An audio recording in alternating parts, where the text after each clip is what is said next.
Hey guys, today I wanted to show you my current PSA collection and some other loose cards that I'm looking to get graded and why I got them.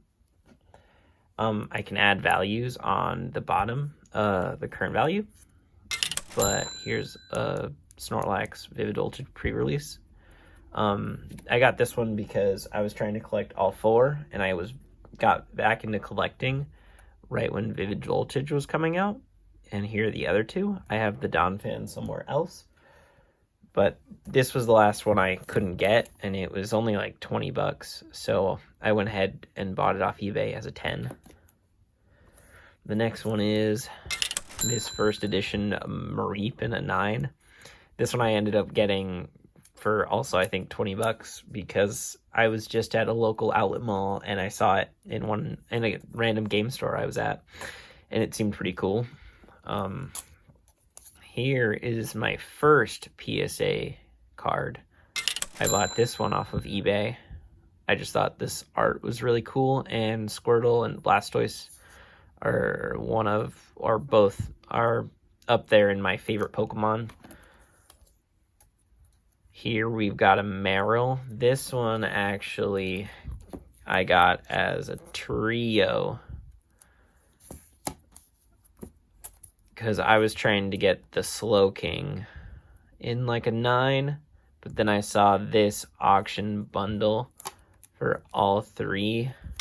I was also kind of looking into the Meryl as well. I think seeing the Meryl with the Magikarp and seeing how awesome that is got me into the Southern Island promos, but then I saw Slowking and Psyduck. Psyduck's just hilarious, so I think I wanted that one a bit more, but seeing them all in an 8, like with this extra one that I'm probably very willing to part ways with to try and get something else cool, because I do think I want the Slowking in a 9, while everything I've just shown they've all been 9s or 10s.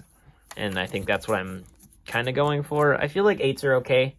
It's just, I'm just not too crazy interested in anything else under an 8. Like for older stuff, 8's cool. But for the newer stuff, definitely want to look for that 10. Here's just another full art. My only full art, I think, actually, that I have.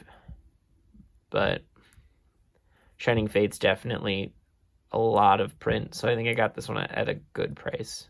I'll definitely put that on screen if I can. Some of them I got graded, and so I don't really have a price for that, and I guess I'll just put the current value for that on screen.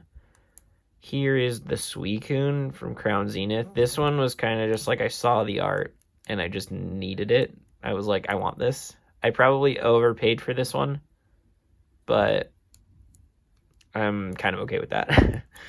We'll even put it back there.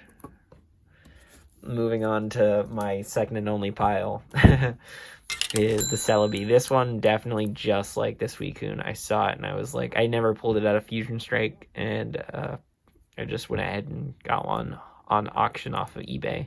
I try not to just straight up buy things like buy it now on eBay, but so I feel like I get a better deal like if I can find it on auction or whatever. Here's the Rayquaza from the Hidden Fates Premium Collection. I wasn't collecting Pokemon at this time, so this was something I just had to buy.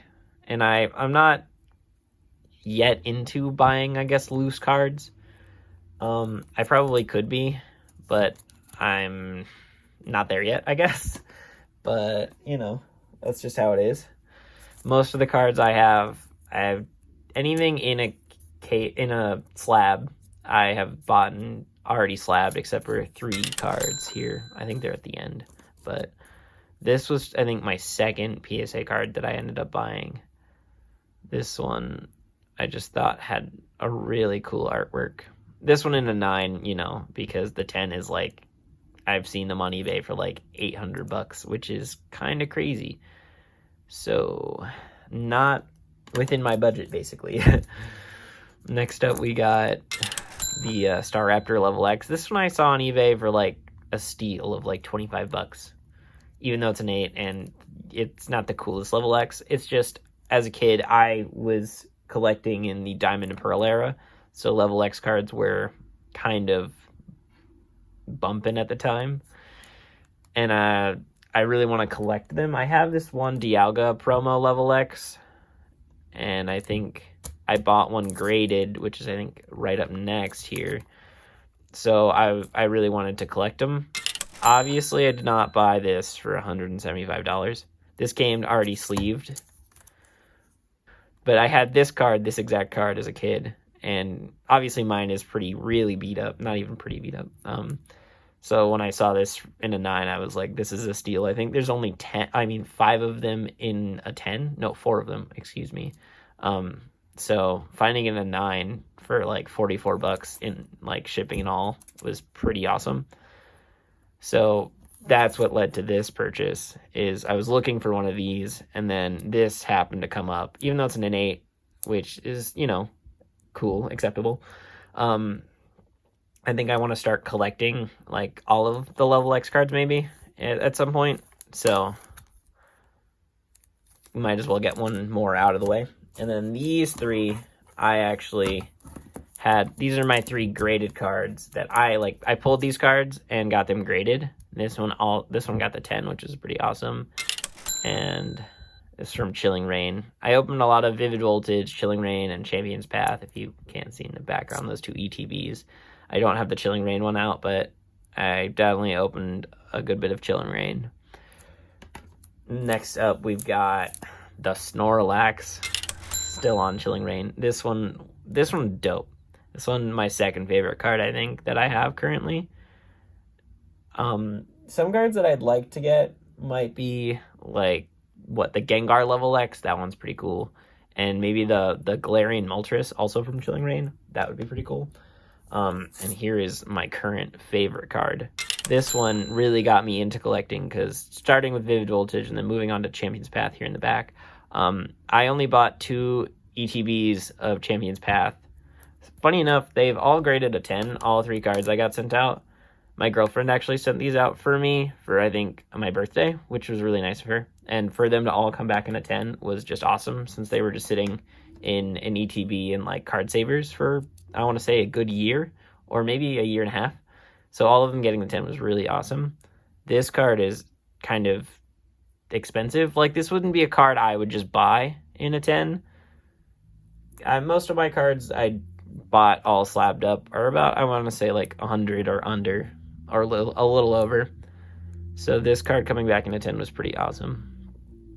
This one I got out of an ETB, and when I got Champion's Path, I only had 2 ETBs, and I was honestly going to sell one and then open one, so like I could, you know, make up some of the cost for buying one, because I wasn't super into collecting yet, like back into it, because I was as a kid, but then, you know, we all, you know, most of us fall off and stuff. But opening that out of the ETB I was planning on selling was just crazy. So like it really got me into collecting. These are some cards I want to grade, I think. This is the Mew Altart. I pulled this one also. I mostly pull all of the cards. Like I said, I don't really buy loose cards yet, but I'm not a really experienced grader, so I'm not super sure on what I would like to grade and what I wouldn't.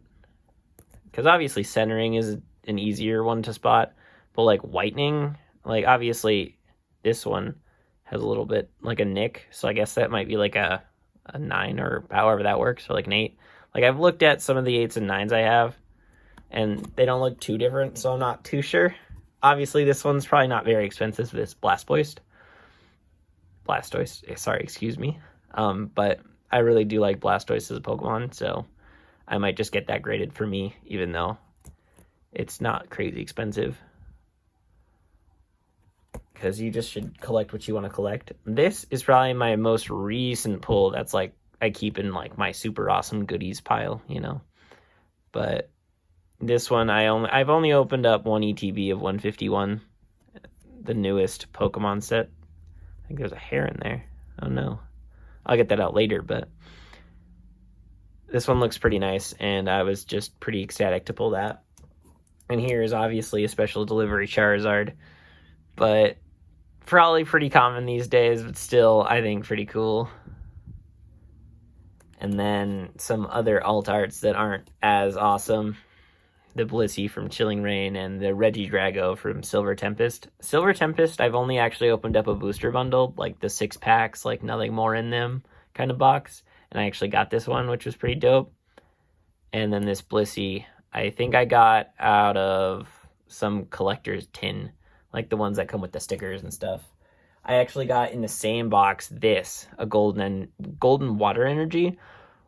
The water energy is definitely my favorite energy because, like I said, Squirtle and Blastoise are kind of my mains at this point. They're pretty awesome, but I would want to grade this, except for the fact that this came with a really weird print line or whatever you want to call that. So obviously, pretty well, it is damaged, I guess you would say. So I just keep it in this weird little plastic cover. I only have like 2 of these plastic covers, so I figured I'd use them on a water energy. And then the only other thing that I kind of have encased is a Tom Brady card. This also is my childhood card. I had one and I lost it as a kid, but this set apparently is not super popular. That's playoff prestige.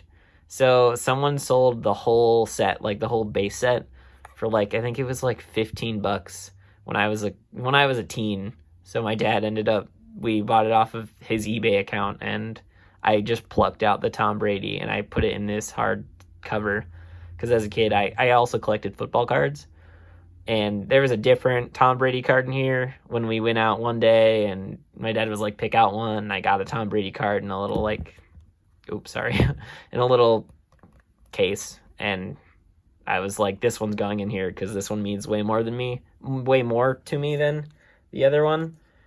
It's just like how this one I had as a kid, but obviously not the exact copies that I had as a kid, but I still do have my childhood copy of this Dialga, but I do not of this, which is kind of not related to Pokemon, but I appreciate y'all sticking around. Maybe if you made it to the end here, checking out just some of my collection. Mostly just, this is all my PSA graded stuff, and some of the loose stuff that I might want to grade in the future. So thanks for watching, and I'll see you next time.